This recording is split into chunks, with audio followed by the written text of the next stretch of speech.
Front part ఎలా cut చేసుకోవాలో చూద్దాము.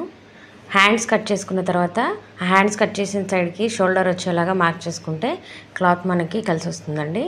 సో బ్యాక్ పార్ట్ని వచ్చేసి 2 ఇంచెస్ పైకి ఫోల్డ్ చేసుకుని ఫుల్గా అది యాజ్ ఇట్ ఈజ్ ఎలా ఉందో అలా మార్క్ చేసుకున్నాం ఫస్ట్. సో ఇలా మార్క్ చేసుకున్న తర్వాత నెక్ డీప్ వచ్చేసి నాకు 6 ఇంచెస్ ఉంది. సో ఇక్కడ నేను స్టార్ నెక్ ఇస్తున్నాను. సో స్టార్ నెక్కి ఏ షేప్ కావాలంటే ఆ షేప్ మనం కట్ చేసుకోవచ్చు. స్టార్ నెక్ కట్ చేశాను, మీరు రౌండ్ అయినా కట్ చేసుకోవచ్చు. సో ఇక్కడ చూడండి 5.5 ఇంచెస్ ఉక్స్ పట్టి కాజా పట్టీకి ఇచ్చాను.